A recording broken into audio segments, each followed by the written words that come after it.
We can now cross live to Las Vegas, Nevada, to speak to Republican strategist and former Nevada Republican Chairwoman, Amy Tarkanian. Amy, good to have you back on the show with me. Thank you for your time today. Amy, I just want to start. Donald Trump appears to be a president in retreat as he faces criticism from both sides of the political aisle over ICE agents in Minneapolis. How is he currently weathering the storm? Well, I don't know if I would call it retreat. I think it's pretty clear if you see the video from multiple angles that there is a problem and there needs to be accountability. There needs to be possibly, new oversight, some more equipping, training of these ICE federal agents. They are overwhelmed, obviously. And yes, he is correct that there are paid individuals that do go in to agitate. However, Alex Pretti was allowed to carry a weapon. He had, everything that made it lawful for him to do so. It is reported that he didn't have his documentation on him, which that could be a problem, but it's pretty clear that things got out of control very quickly. So it doesn't matter really what your political affiliation is. This is a matter of safety. This is something that I think we need to have extreme transparency on, because now that the public is well aware that this took place, and it wasn't just one singular situation, unfortunately, the public needs answers, and we demand answers. And the shooting of Alex Pretti is still the big story in the US, and Trump's criticism of him for carrying a gun. And you just actually mentioned that yourself to me, Amy. The US gun lobby, the NRA, has hit back. Is the president questioning the Second Amendment and US gun rights? And you want things to be transparent, but how concerning is this messaging? Sure. Well, it's mixed messaging, and it's not honest in the fact that he did have the correct law-abiding process done in order to lawfully carry a weapon. That is his right. And it doesn't matter where he's taking it to, whether it be a grocery store that allows weapons, whether it be, a protest. He is lawfully able to carry a weapon. Now, the question was, did he brandish it? Did he pull it out on another federal agent? And according to the video, that was not the case. In fact, it looked like one of the agents actually removed his weapon, left the scene, and then the other agents who were left behind continued to punch and kick both Alex and the other woman that he was trying to help get up in the first place off the ground. And then we're assuming that there possibly may have been a shot that went off maybe when the removal happened, which then scared the other agents. But then they proceeded to not just shoot once or twice, but at least half a dozen, if not more times. So there needs to be a very thorough investigation. And as mentioned earlier, they need to be transparent with the public, because now everyone is just disgusted and quite honestly, very fearful. Amy, do you think that the Trump administration is losing its way on the immigration issue? I just heard you speak there and you said everyone is disgusted and you need things to be transparent. What's going so wrong here? Well, I'm not exactly sure, but I could say, the fact that the president did campaign heavily on making sure that border security was going to be a priority. And he did make it very clear that if you are here illegally, you need to either remove yourself and go back to the country of your origin and then try to come back and get in line the correct way, or else there will be massive repercussions. And so there has been plenty of that the warnings given. Now, the fact that we have conflicting reports of, children being removed from their parents, or them going into certain areas of towns and cities and doing a complete massive sweep and accidentally taking a U.S. citizen here and there, that is yet to actually be found to be true in most in most circumstances. However, just one of those instances actually being true is too many. And so I think that we need to make sure that our local and our federal agents are actually cooperating with one another. And the unfortunate situation that we're seeing in Minnesota is that you also have politicians who are hell-bent on saying we do not need federal agents in, and that's actually causing, I think, even more of a problem. So if you had everybody working on the same page, I think we'd see less of the situations like the Alex Pretti one that unfortunately took place. And I guess that's why Donald Trump wants Tom Homan in there to try and get this dialogue up with the Democrats in those areas.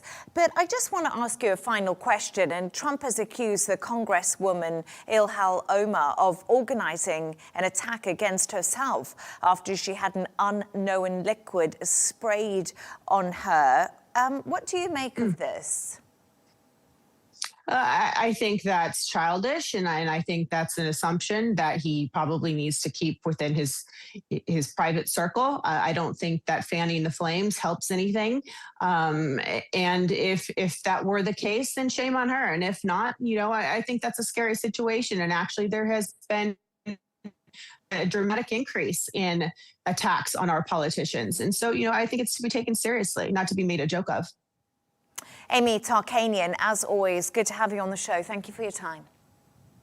Thank you. Let's continue this conversation with retired Brigadier General Peter Zwack, who's in Newport, Rhode Island. And it was quite interesting there, Peter. I don't know if you heard my conversation with Amy, but she was definitely saying now is the time for people to talk, for the Democrats and Republicans to come together.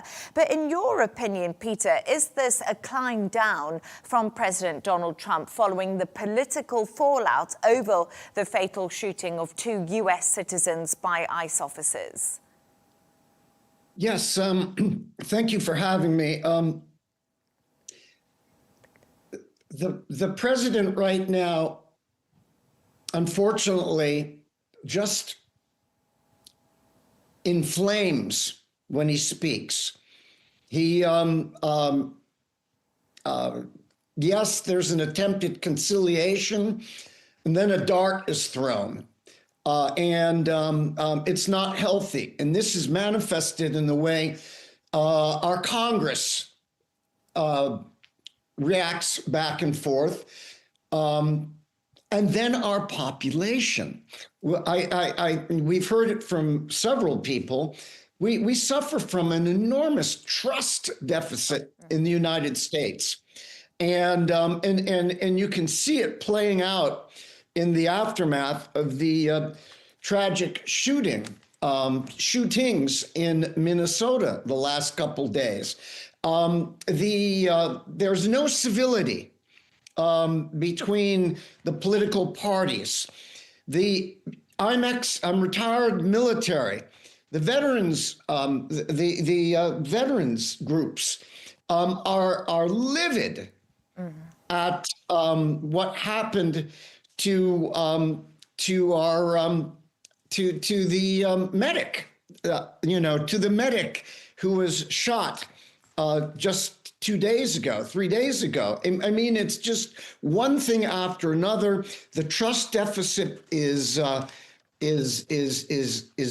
and it also plays out into our foreign affairs and our policies. And you see this.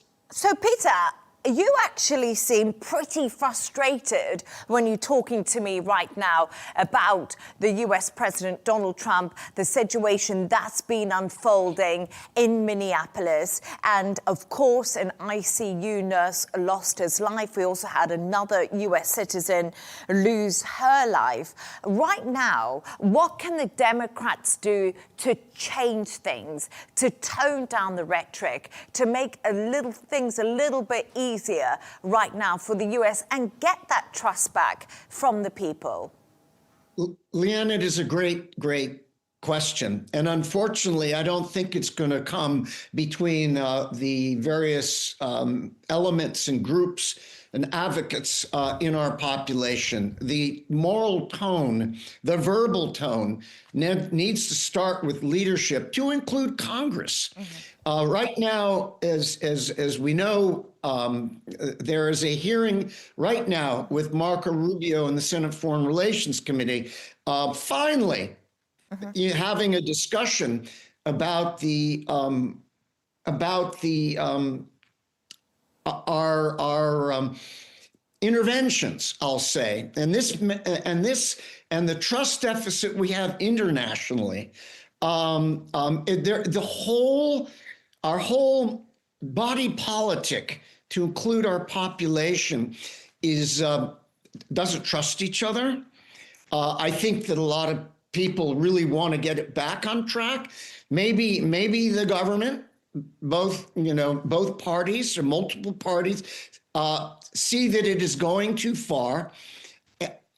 And who knows? All I know is that I think that we have as I said before, and it's being recognized, huge trust deficit.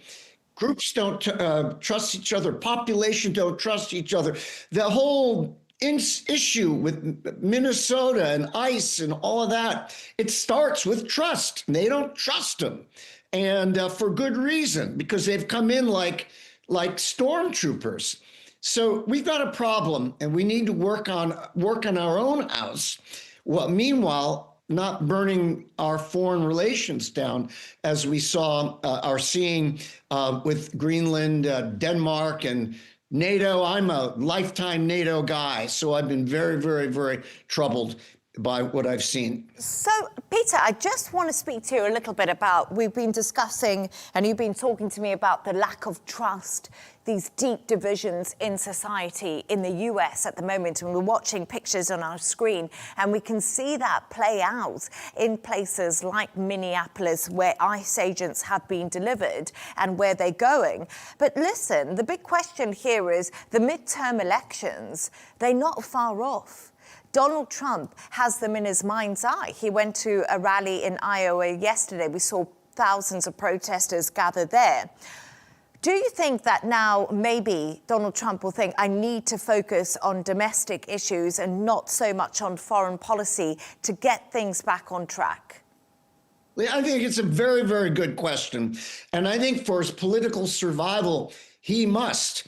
Now, in doing so, calm down the foreign policy and rhetoric. But then it's interesting you say that, because he just focus on our own narrative domestically.